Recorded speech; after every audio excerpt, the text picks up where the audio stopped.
Hello students, हम discuss कर रहे थे functional component of computer system. इसमें हमने इनपुट डिवाइसेस और आउटपुट डिवाइसेस का टॉपिक कंप्लीट कर लिया था। आज का हमारा टॉपिक है सीपीयू और मेमोरी यूनिट के बारे में। तो सबसे पहले हम स्टार्ट करेंगे सीपीयू के बारे में।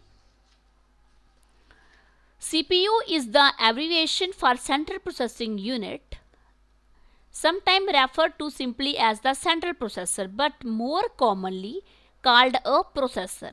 The CPU is the brain of the computer where most calculations takes place.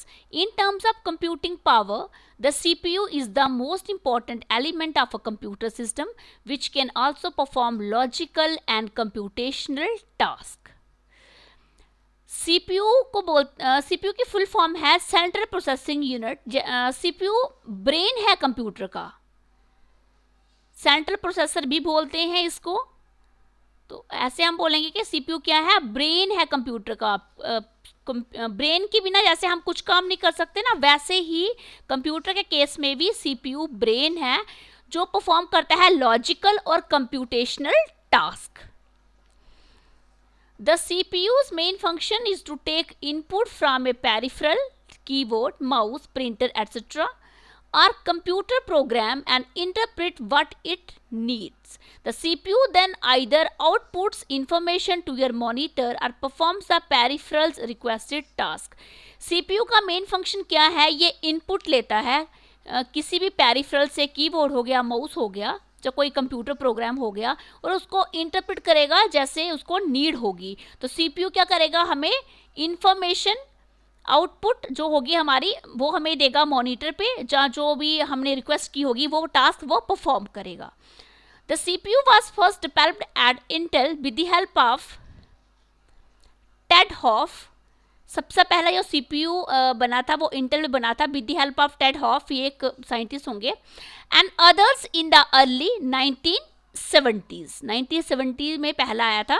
The first processor released by Intel was the 4004 processor, ये सबसे पहला प्रोसेसर था।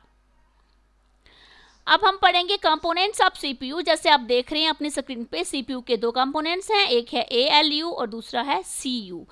एएलयू है अर्थमेटिक लॉजिकल यूनिट, वो जितने भी अर्थमेटिक ऑपरेशंस होंगे वो परफॉर्म करता है, जैसे आप अपनी स्क्रीन पे देख रहे हैं। ये देखिए अर्थमेटिक ऑपरेशंस हैं जो लॉजिकल है।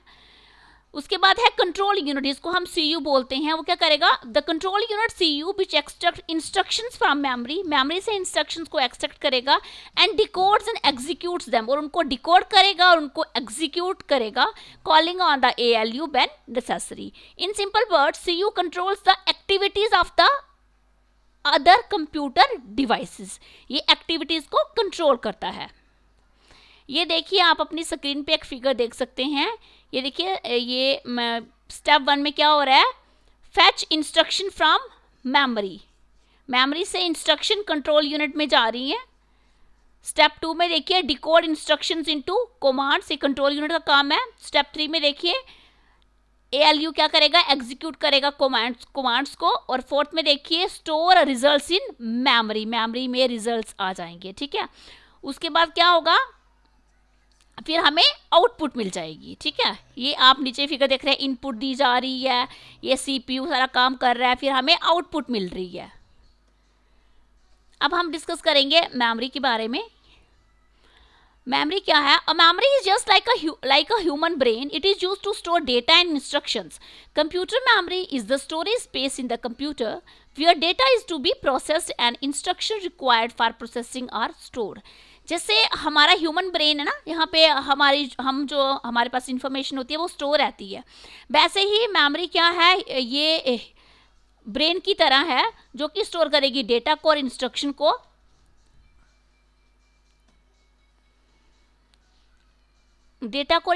स्टोर करेगी। अच्छा, आगे मेमोरी जो है ये 3 टाइप्स की है। कैशे मेमोरी, प्राइमरी मेमोरी जिसको हम मेन मेमोरी बोलते हैं, और third one is secondary memory. तो सबसे पहले हम डिस्कस करेंगे कैशे मेमोरी को। Cache memory is a very high speed semiconductor memory which can speed up the CPU. ये बहुत हाई स्पीड सेमीकंडक्टर मेमोरी होती है जो सीपीयू को स्पीड अप कर सकती है। It acts as a buffer between the CPU and the main memory. ये एक बफर की तरह एक्ट करती है सीपीयू और मेन मेमोरी के बीच में।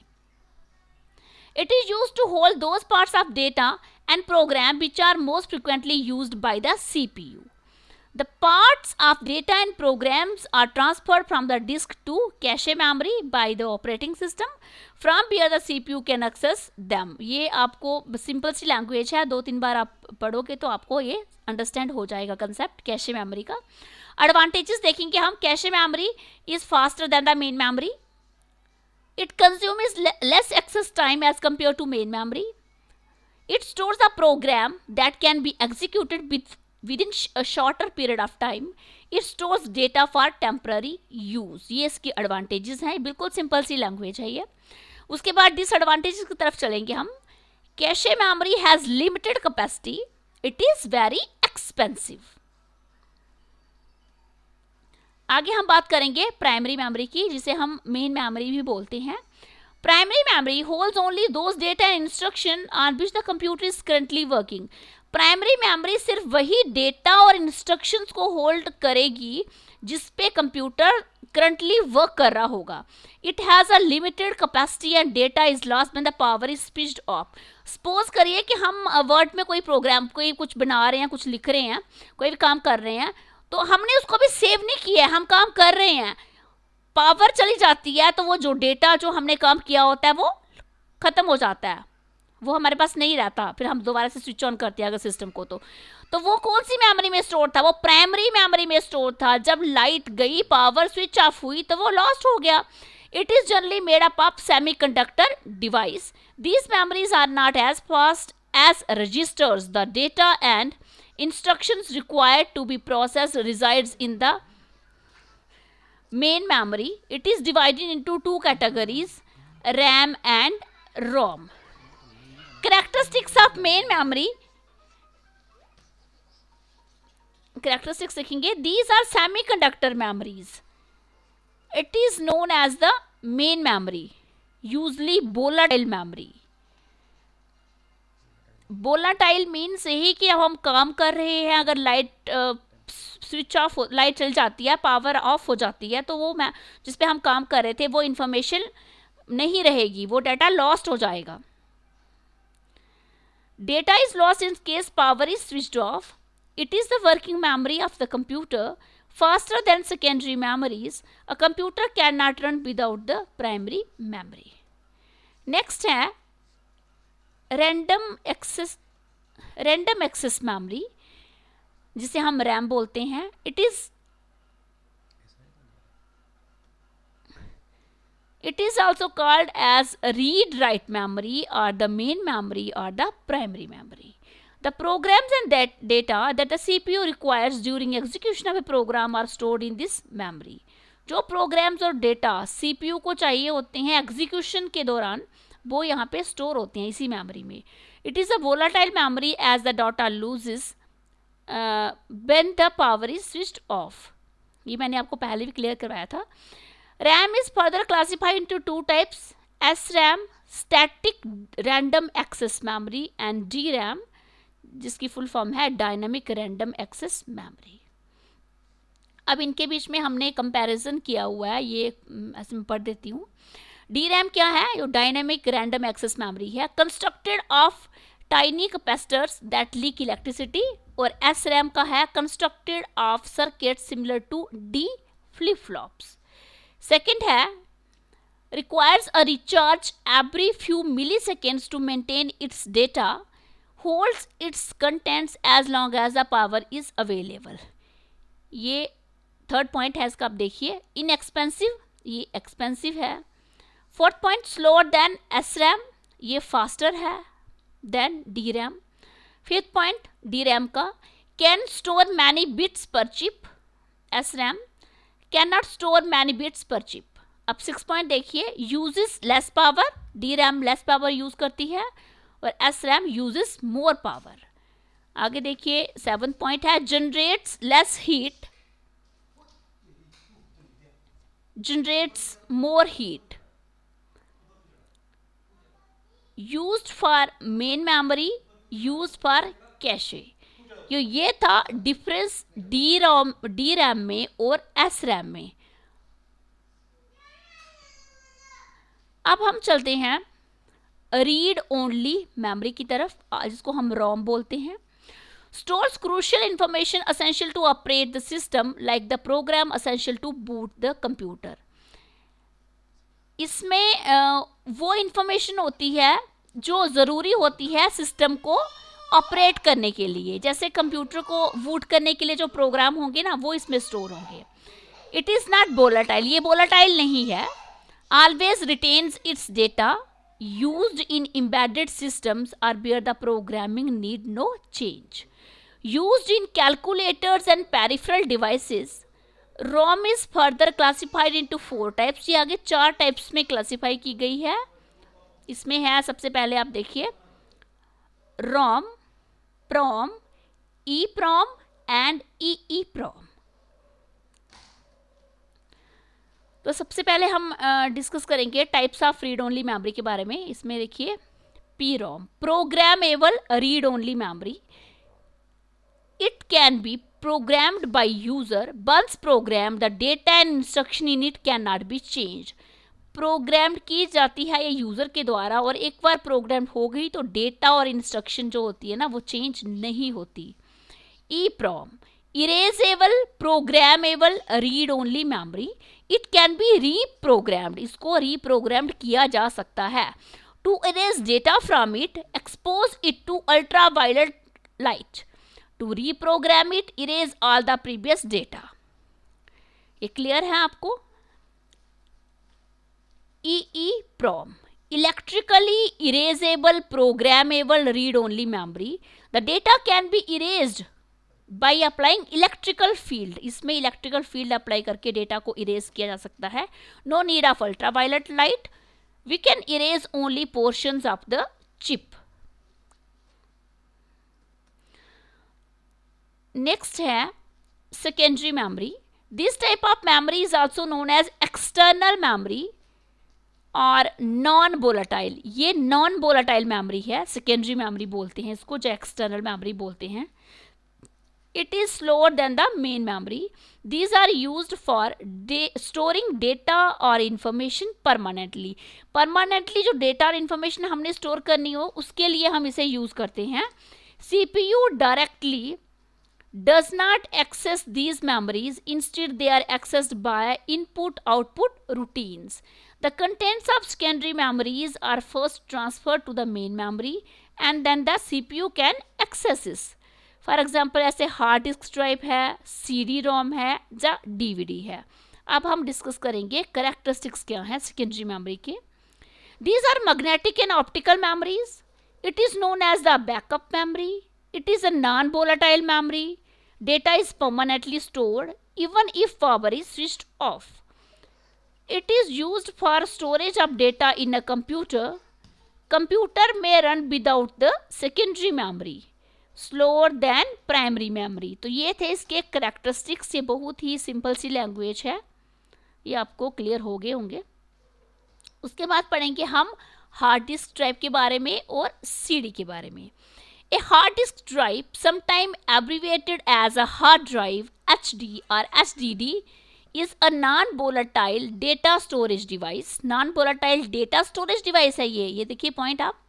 It is usually installed internally in a computer, attached directly to disk controller of computer's motherboard. ये internally installed होती है कंप्यूटर में मदरबोर्ड के साथ। It contains one or more platters housed inside of an air-sealed casing. Data is written to the platters using a magnetic head which moves rapidly over them as they spin. Examples of data that may be stored on a hard drive include the operating system, installed software and users personal files. जो ये था hard disk drive के बारे में, जो कि computer के साथ डायरेक्टली अटैच होती है मदरबोर्ड के साथ।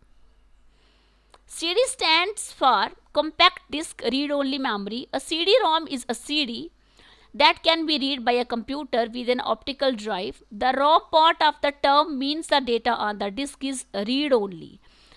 ये रीड ओनली है और इसको हम अल्टर नहीं कर सकते, और it can not be altered और इरेज्ड. आपने सीडीज देखी होंगी. Because of this feature and their large capacity, CD ROMs are a great media format for retail software. The first CD ROM could hold about 600 MB of data, but now they can hold up to 700 MB. CD-ROMs share the same technology as audio CDs, but they are formatted differently, allowing them to store many types of data. तो ये था hard disk के बारे में और CD के बारे में. तो अब हम चलते हैं डीवीडी की तरफ. DVD stand for digital versatile disc. A DVD is a type of optical media used for storing digital data. It is same size as a CD but has a larger storage capacity. Some DVDs are formatted specifically for video playback, while others may contain different types of data such as software programs and computer files. DVDs are also used to distribute software programs. Since some applications and other software are too large to fit on single 700 MB CD, DVDs provide a way to distribute large program on a single disk. DVD can store 4.7 GB of data. देखिए जी कितना data store कर सकती है एक DVD, 4.7 GB of data. उसके बाद देखते हैं pen drive. Pen drives have many names. Flash drive, jump drives, thumb drives, pen drives and USB keychain drives. Regardless of what you call them, they all refer to the same thing, which is a small data storage device that use flash memory and has a built-in USB connection. आपने देखी होंगी pen drives भी, देखो कितनी छोटी सी होती है pen drive. Flash drives are typically no more than 2 to 3 inches in length and less than an inch in width. Their size and shape may resemble a thumb or a small pen, which is where the name thumb drive and pen drive come from. Flash drives are also very thin, often having a depth of less than a centimeter. Because of their small form factor, they are highly portable and can easily fit in a pocket or on a keychain. Hence the name keychain drive. इतनी छोटी सी होती है कि आराम portable भी है और आराम से मेरे पॉकेट वगैरह में फिट आ जाती है कि कीचेन के जितनी होगी. तो अब हम देखेंगे नेक्स्ट हैं हमारे मेमोरी यूनिट्स. मेमोरी यूनिट्स क्या होते हैं? Memory unit is the amount of data that can be stored in the storage unit. Memory units are use to measure and represent data. Data को रिप्रेजेंट करने के लिए या मेजर करने के लिए हम मेमोरी यूनिट्स का यूज करते हैं. Some of the commonly use memory units are bit, byte, kilobyte, megabyte, gigabyte, terabyte, petabyte. Bit क्या है सबसे पहले हम ये पढ़ेंगे.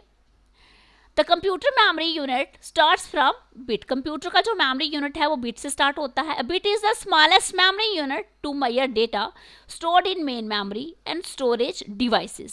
A bit can have only one binary value out of 0 and 1. उसके बाद है byte. A group of 8 bits is called byte. 8 bits मिला के एक byte बनाते हैं. Byte is the smallest unit which can represent a data item or a character. Next है kilobyte. A kilobyte contains 1024 bytes. Megabyte. A megabyte contains 1024 kilobytes. Gigabytes. A gigabyte contains 1024 megabytes. Terabyte. A terabyte contains 1024 gigabytes. And last one is petabyte. A petabyte contains 1024 terabyte. Sorry ये mistake है, typing mistake है, ये terabytes. तो students ये जो आपका first unit था ये आज कंप्लीट होता है, ख़त्म होता है. इसके बाद हम थोड़ी सी असाइनमेंट्स वगैरह भी देंगे आपको. तो आज के लिए इतना ही. Thank you and all the best.